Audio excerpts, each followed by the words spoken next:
Hello student, YDT classes में आपका स्वागत है। आज हम लोग दो चर वाले रैखिक समीकरण युग्म को प्रतिस्थापन विधि द्वारा किस तरह बनाया जाता है सीखेंगे। तो चलिए वीडियो की शुरुआत करते हैं हम लोग, जिसमें पहला प्रश्न है। देखिए, x प्लस वाई बराबर 5, 2x माइनस 3y बराबर 4। इस तरह से दो समीकरण दिया हुआ रहेगा। ठीक है, तो इस समीकरण को इस तरह से भी लिखा हुआ रह सकता है, जैसे 5 है वो बराबर के इस पर आ जाएगा तो माइनस बन जाएगा, x प्लस वाई माइनस 5 बराबर 0। उसी तरह ये जो 4 है, 4 बराबर के इस पर आ जाएगा तो माइनस 4 हो जाएगा, 2x माइनस 3y माइनस 4 बराबर 0। या इस तरह से भी लिखा रह सकता है कि x प्लस वाई माइनस 5 बराबर 0 और नीचे का समीकरण 2x बराबर ये माइनस 3y था उधर चला जाएगा तो प्लस में 3y, ये माइनस 4 था उधर जाएगा प्लस 4। तो इस तरह से एक ही समीकरण को तीन तरह से लिखा रह सकता है। ठीक है, तो उसे बनाने का तरीका क्या है कि सबसे पहले जो अचर पद है, जिस तरह से भी समीकरण लिखा हुआ रहेगा उसे हम लोग बराबर के उस पार ले जाएंगे। जैसे यहाँ पर देखिए, बराबर के उस पार में 5 है और यहाँ बराबर के उस पार में 4 है, तो इस तरह से हमें कर लेना होगा पहले। और इसे एक ठो को समीकरण 1 मानेंगे हम लोग और एक ठो को समीकरण 2। ठीक है, उसके बाद क्या करना है, उसके बाद हमें एक समीकरण लेना है, पहला समीकरण को। ठीक है, लिखेंगे हम लोग समीकरण 1 से क्या है, देखिए x प्लस वाई बराबर 5। ठीक है, इसके बाद देखिए क्या करना है कि x प्लस वाई बराबर 5 है, तो इसमें हम लोग दो काम कर सकते हैं यहाँ कि y को रखेंगे x को उस पार ले जाएंगे, या x को रखेंगे y को उस पार ले जाएंगे। तो दोनों विधि हम लोग इस्तेमाल कर सकते हैं, तो आप अपने सुविधा के हिसाब से जो भी करना चाहें कर सकते हैं। तो हम इसको पहले y को ही रखते हैं, x को ले जा रहे हैं, तो 5 प्लस x था इधर गया तो माइनस x, ये बन गया मेरा समीकरण 3। ठीक है, इतना काम हो गया।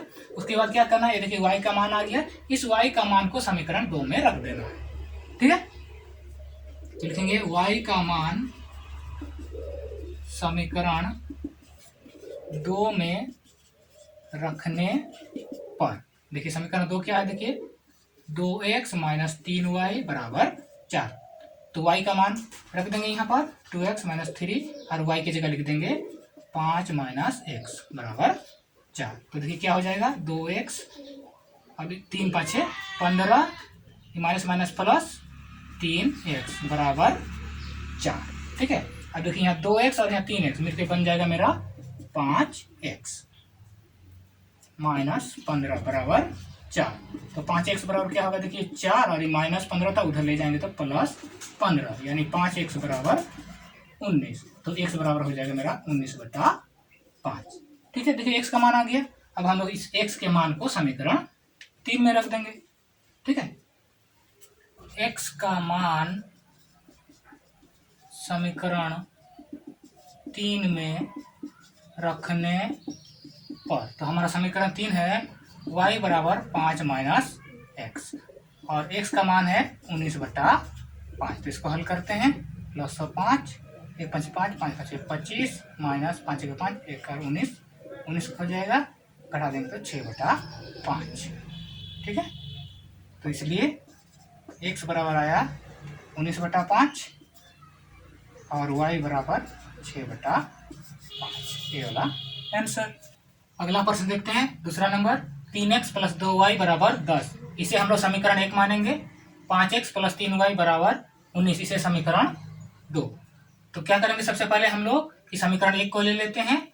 समीकरण 1 से 3x प्लस 2y बराबर 10। उसके बाद हम लोग एक तो y को रखेंगे, x को उधर ले जाएंगे, या x रखेंगे y को उस पार ले जाएंगे। तो हम लोग y को ही रखते हैं इस पार में, x को उस पार ले चलते हैं। तो 10, ये प्लस 3x था इधर आएगा तो माइनस 3x। उसके बाद 2 को भी हम लोग उस पार ले जाएंगे, तो 10 माइनस 3x, ये देखिए 2y 2 गुना y, ये गुना में था इधर आएगा तो भाग, ये हो गया समीकरण 3। ठीक है, y का मान आ गया। अब इस y के मान को समीकरण 2 में रख देना है।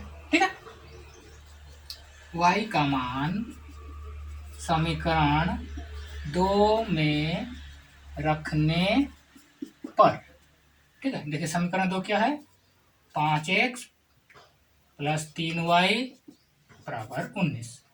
तो देखिए यहाँ 5x प्लस 3 और y की जगह रख देते हैं उस y का मान 10 माइनस 3x/2 बराबर 19। ठीक है, अब देखिए क्या होता है कि 5x प्लस यहाँ 3 गुना आ जाएगा, 3 और 10 30 माइनस 3 तिया 9x बटा 2 बराबर 19।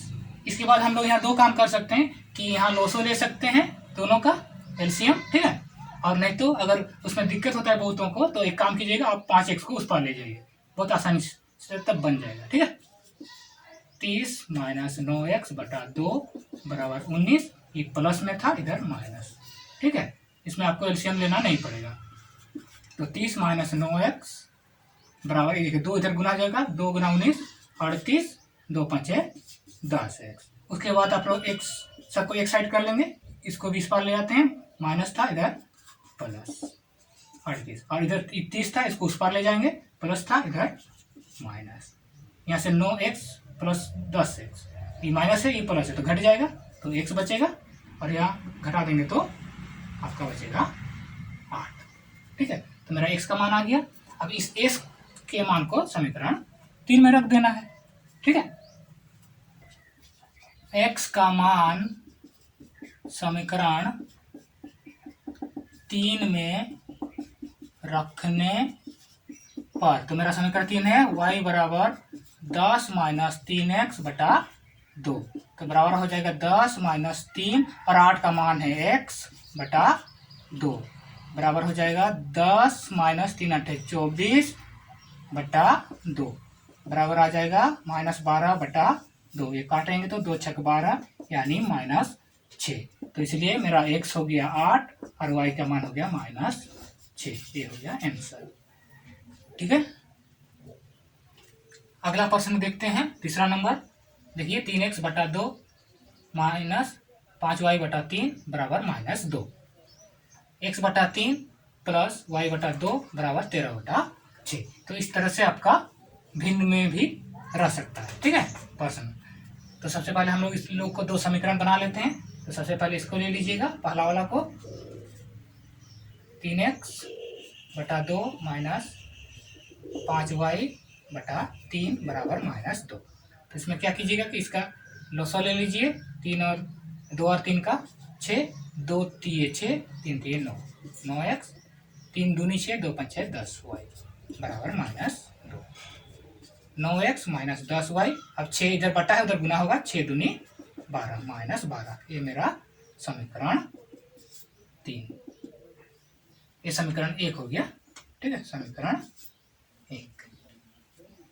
उसके बाद और एक है, उसे ले लीजिए, x बटा 3 प्लस y बटा 2 बराबर 13 बटा 6। इधर लोसा ले लीजिए, 6 3 दूनी 6 2x, 2 तिया 6 3y हो जाएगा बराबर 13 बटा 6।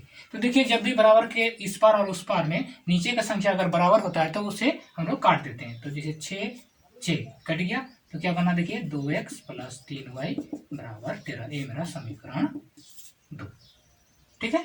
अब हम लोग समीकरण 1 को ले लेंगे, ठीक है, प्रतिस्थापन विधि में बनाने के लिए समीकरण 1 से। देखिए समीकरण 1 क्या है, 9x माइनस 10y बराबर माइनस 12। तो इसमें हम लोग दो काम कर सकते हैं, एक तो x को रखेंगे y ले जाएंगे, y को रखेंगे x को ले जाएंगे। तो इसमें देखिए y माइनस में है तो एक काम करते हैं, इसलिए इस माइनस वाला को उधर ले जाएंगे प्लस में, ठीक है। तो 9x को इधर रखते हैं, ठीक है। तो ये बन जाएगा मेरा, माइनस था उधर चला जाएगा तो प्लस, यानी 10y और ये माइनस 12। तो 1 से बराबर हो जाएगा 10y माइनस 12 बटा 9, ठीक है। तो ये हो गया मेरा समीकरण 3। अब x के मान को समीकरण 2 में रख देंगे, मेरा y का मान आ जाएगा, ठीक है। x का मान समीकरण 2 में रखने पर, देखिए समीकरण 2 क्या था मेरा, 2x प्लस 3y बराबर 13। तो यहाँ 2 और x की जगह हम लोग को मान रखना है 10y माइनस 12 बटा 9 और प्लस 3y बराबर 13, ठीक है। x की जगह हम लोग x का मान रख दी। अब देखिए 2 10 है 20 यानी 20y प्लस माइनस माइनस 2 गुना 12 24 बटा 9। एक काम करते हैं हम लोग, इसको प्लस में है उसको उस पार ले चलते हैं हम लोग, 13, प्लस 3y था, इधर माइनस 3y। अब देखिए 20y माइनस 24, ये 9 इधर गुना हो जाएगा दोनों के साथ, 9 तिया 27, 9 का 9 10 का 117 माइनस 9 तिया 27y। ठीक है, क्यों इसको हमने उस पार लिए, ताकि हम लोग को एलसीएम नहीं लेना पड़ेगा, आसान तरीके से इसका आंसर निकल जाएगा। ठीक है, तो देखिए 20y, अब इसको इस पार ले आएंगे, माइनस था इस पार ले आएंगे तो प्लस 27y, 117, ये माइनस 24 था उधर जाएगा तो प्लस 24। तो क्या जाएगा, 20 और 27 को जोड़ देंगे तो 47y बराबर आपका इधर 7 4 11, 2 3 और 1 4, 141। ठीक है, तो y बराबर क्या हो जाएगा, देखिए 141 बट्टा 47, यहाँ पर आपका बट्टा में आ जाएगा। तो यह इसको काटेंगे हम लोग 3 से, कट जाएगा, यानी y बराबर 3। देखिए y का मान आ गया। अब हम लोग y का मान समीकरण 3 में रख देंगे, x का मान आ जाएगा। ठीक है, y का मान समीकरण 3 में रखने पर, ठीक है, तो समीकरण 3 में हम लोग रख देंगे y का मान। क्या दिया है, देखिए समीकरण 3, x बराबर 10y माइनस 12 बटा 9। तो यहाँ 10 और y का मान देखिए 3 आया है, यहाँ पर हम लोग रख देंगे 3 माइनस 12 बटा 9, 10 तिया 30 माइनस 12 बटा 9, तो इसको घटा देंगे तो 18 बटा 9, ये कटेगा, 9 दूनी 18 यानी 2, यानी x का मान आ गया 2, इसलिए मेरा आंसर आ गया x बराबर 2, y बराबर 3। अगला प्रश्न देखते हैं, चौथा नंबर। देखिए s माइनस टी बराबर 3, s बटा 3 जोड़ t बटा 2 बराबर 6। ठीक है, तो इसमें x y ही नहीं, कोई भी अक्षर s t p q हो सकता है। ठीक है, तो सबसे पहले एक तो मेरा s माइनस टी है, इसे हम लोग समीकरण 1 मान लेंगे। अब इसे हम लोग समीकरण 2 बनाएंगे। ठीक है, तो इसके लिए क्या करेंगे, देखिए इसका लोसो ले लीजिए आप, 6 3 दूनी 6, 2s प्लस 2 तिया 6, 3 t बराबर 6, 2s, ठीक है, प्लस 3t बराबर, देखिए 6 गुना का 6 6 36, ये हो गया मेरा समीकरण 2। उसके बाद हम लोग सबसे पहले समीकरण 1 लेंगे।